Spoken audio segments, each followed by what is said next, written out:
Hey up everyone and welcome back to another video. And I know it's been a while again. I were really busy with Christmas commissions and then I had a post-Christmas list which I'm still working through. But I did actually put this video together a couple of weeks back and I just needed to do a voiceover for it, which I just found it a little bit hard to get round to doing it.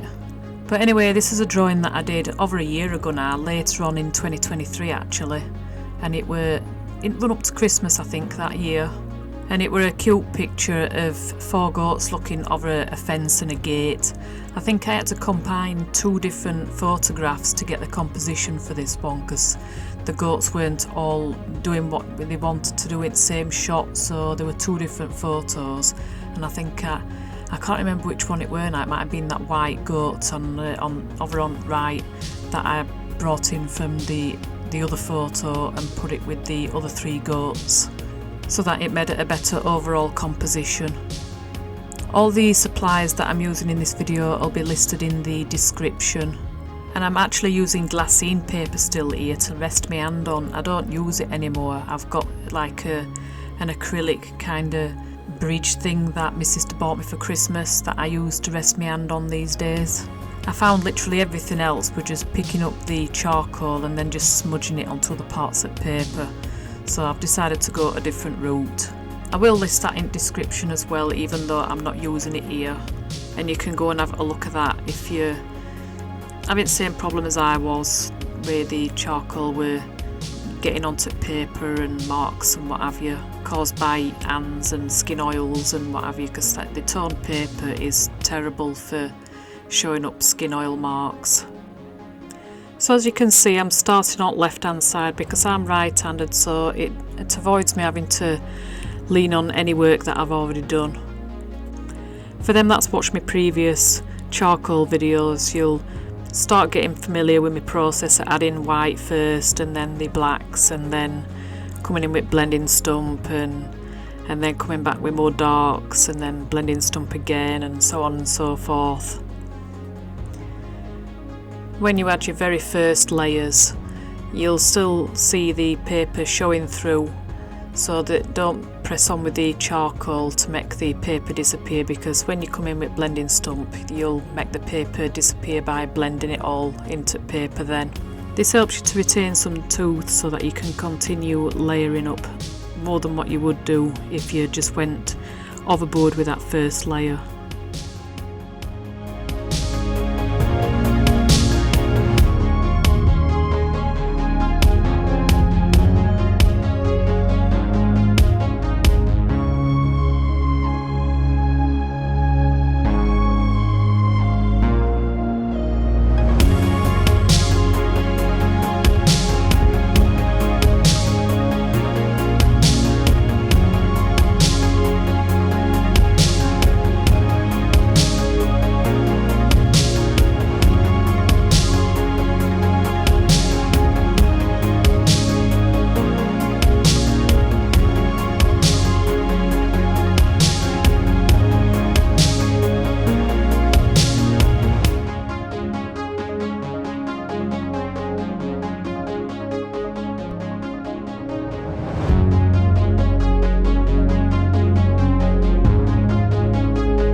So now I've moved on to the second goat, which is going to be a black one. And notice that I've not done the fence and the legs of the first goat yet. I'm going to move back and do them afterwards. I have to do fence after I've done the goat, and then obviously because it's legs overlapping fence, I'll do that after I've done the actual fence. It is usually easier to work from back to front, although there are exceptions. I often draw animals in charcoal and then do the background afterwards, but because they are directly in contact with the fence in this occasion, then obviously I have to treat it a little bit differently. So the next goat being all black means that it'll take a little bit more effort layering up and getting the base dark enough, but then the highlights are not going to take as long because there's not as many highlights and details showing on it with being such a dark colour. I'm also using a little bit of that excess charcoal and moving it across to the next goat, which is also going to be black. So I may as well not let it go to waste and just blend it into the next goat, ready for layering that one up as well.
So I'm now working out third go, and as previously mentioned, it is another black one.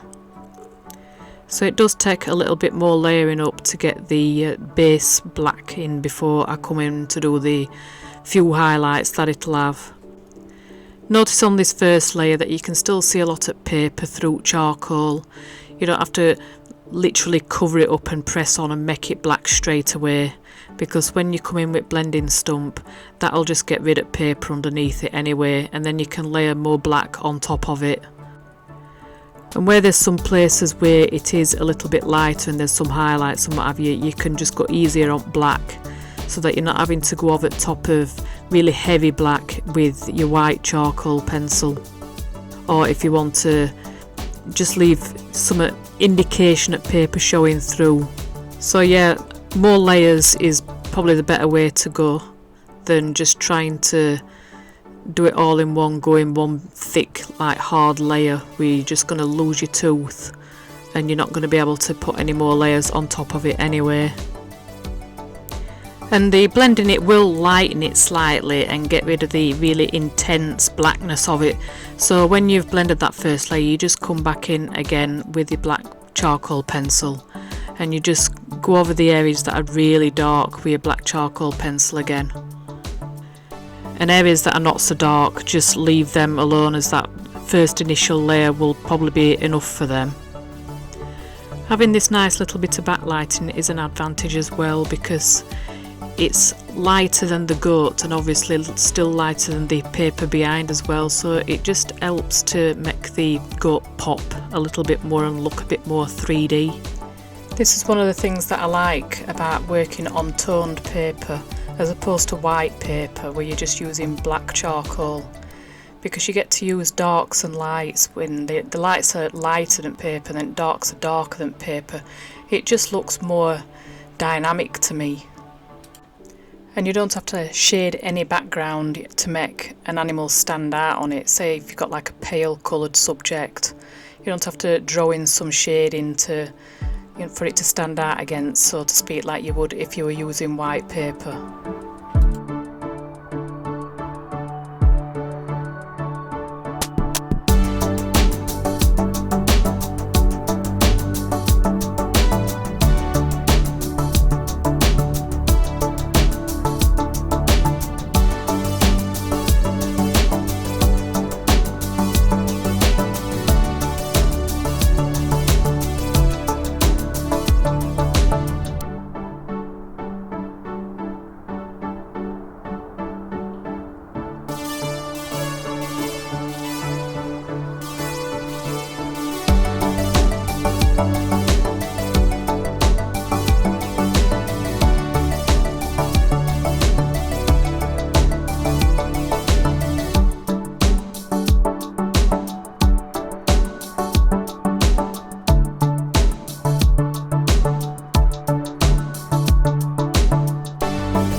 So I'm on to the last goat now, and we've got a white one. So obviously this one's opposite to black ones, where I get to put a lot of white on initially and don't have to put many blacks on this one at all. There weren't enough room for it to stand at gate, so it's just standing on fence just to one side. But I kind of like the randomness of it. It makes the composition look a little bit more natural and not too forcibly perfect, if you know what I mean. I'm surprised this gate and fence actually stops them, to be honest. I mean, I've seen goats where they just pop off at top of fences and gates and climb up vertical walls and and all the rest of it, so yeah, they do well to keep them in.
So now that last goat is done, I can just finish off this little bit of fence that's in front of it.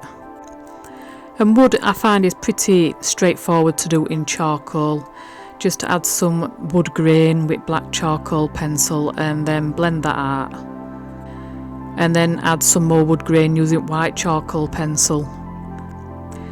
I won't try to make the wood grain exactly how it is in reference photo, just let yourself go a little bit when applying it, just so that you get a general look of wood grain as opposed to trying to make it look exactly the same as what it is in reference. And I'm needing a ruler there to make the edges a little bit more straight because I'm not very good at drawing straight lines. And once I've finished that wood grain, I'll just go over it lightly with a soft bristled brush, and it just softens it very slightly, just makes it look a bit nicer, a little bit less grainy.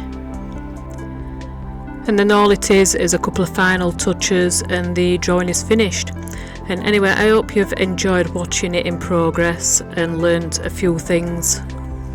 And if you've got any questions, be sure to add them into the comments section, and please give me video a like as well because it gets it pushed out to more people. And that'll do it for this video, and I'll see you in my next one. Bye!